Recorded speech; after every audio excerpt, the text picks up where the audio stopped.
जिस तरह भूख को शांत करने के लिए भोजन और प्यास बुझाने के लिए पानी पीना गलत नहीं है, वैसे ही यौन इच्छा शांत करने के लिए मुठ मारने में कोई बुराई नहीं, बल्कि यौन इच्छा दबाकर रखना नुकसान कर सकता है। हफ्ते में 1 या 2 दिन मास्टरबेशन करना बुरा नहीं, पर कुछ लोगों को हस्तमैथुन की लत लग जाती है और दिन में कई बार मुठ मारते हैं। आज हम जानेंगे हफ्ते में कितनी बार हस्तमैथुन करना चाहिए और इसकी लत छोड़ने के लिए क्या घरेलू उपाय करें। मन में और दिमाग में उठने वाली काम इच्छा को शांत करने का एक अच्छा तरीका है हस्तमैथुन। आपको अगर नशे के जैसे हस्तमैथुन की आदत लग गई है तो किसी सेक्स के विशेषज्ञ से मिलकर एक बार सलाह जरूर ले। हफ्ते में कितने दिन हस्तमैथुन कर सकते हैं? हस्तमैथुन कितनी बार करना चाहिए, ये सवाल बहुत लोगों के मन में रहता है।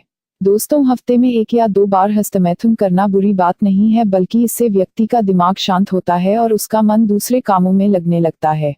मगर कुछ पुरुषों और लड़कों को मुठ मारने की लत लग जाती है और वे हर समय इसी बारे में सोचते रहते हैं।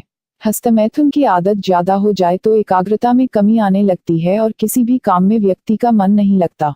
मुठ मारने के बाद कई बार बुरा महसूस होने लगता है और हम ये सोचने लगते हैं कि ये सब नहीं करना चाहिए था।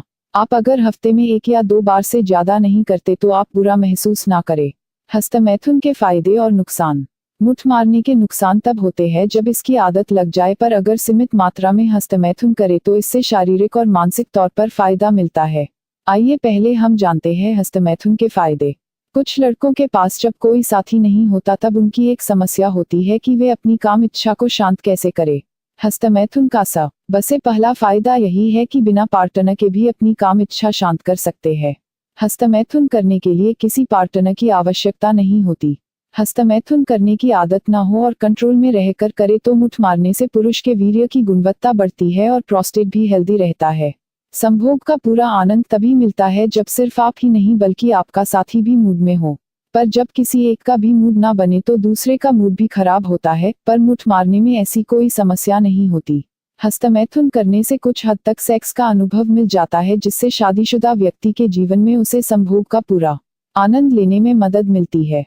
संभोग के बाद महिला को गर्भवती होने का डर होता है और इस बात से पुरुष भी तनाव में रहने लगता है कि कहीं महिला प्रेग्नेंट ना हो जाए। हस्तमैथुन का एक फायदा ये भी है कि महिला करे तो उसे मजा तो आता ही है, साथ ही गर्भवती होने का डर भी नहीं होता। और अगर पुरुष करे तो वह भी तनाव से दूर रहता है। सिर्फ पुरुष ही नहीं, महिलाएं भी हस्तमैथुन करती है और कई बार संभोग के दौरान जल्दी वीर्यस्खलन होने से महिला संतुष्ट नहीं हो पाती। ऐसे में हस्तमैथुन के जरिए महिला चरम सुख पा सकती है। एक फायदा ये भी है कि महिला हो या पुरुष दोनों का गुप्तांग स्वस्थ रहता है।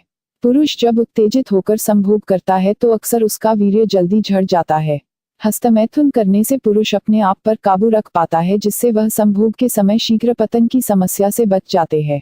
हस्तमैथुन रात को करे तो सिर का दर्द ठीक होता है और नींद भी अच्छी आती है। टेंशन कम करने में भी मुठ मारने से मदद मिलती है। अक्सर सुना जाता है कि हस्तमैथुन करने से प्रजनन क्षमता कम होने लगती है।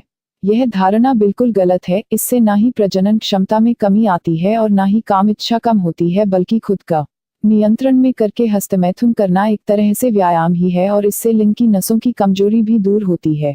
हस्तमैथुन करने के नुकसान। कोई भी चीज नुकसान तब करती है जब उसकी अति हो जाए। मुठ मारने से नुकसान नहीं है, नुकसान होता है ज्यादा करने से। हस्तमैथुन ज्यादा करने पर एकाग्रता में कमी, शारीरिक कमजोरी और लिंग में सूजन जैसी समस्याएं आने लगती है।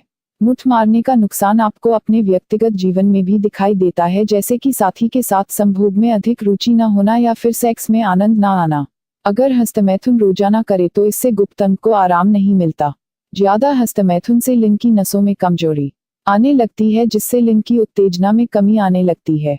हस्तमैथुन ज्यादा करने से वीर्य के द्वारा प्रोटीन शरीर से बाहर निकल जाता है, जिससे बॉडी का मेटाबॉलिज्म रेट कम होने लगता है, जिस कारण शरीर का विकास सही तरीके से नहीं होता और शरीर में कमजोरी आने लगती है। हस्तमैथुन की लत छोड़ने के उपाय। मुठ मारने की आदत छोड़ने के लिए सबसे पूर्व दृढ़ इच्छा शक्ति होनी जरूरी है। हस्तमैथुन का इलाज में मेडिटेशन करना बेहद फायदेमंद है। विचारों की शुद्धि के लिए अच्छी किताबें पढ़ना शुरू करें। अश्लील वीडियो और फोटो ना देखें। सेक्स से जुड़ी हुई चर्चा से दूर रहे। दोस्तों, हस्तमैथुन के फायदे और नुकसान का ये वीडियो आपको कैसा लगा हमें बताएं, और अगर आपके पास मुठ मारने की लत छोड़ने के उपाय और घरेलू नुस्खे हैं तो कमेंट में शेयर करें।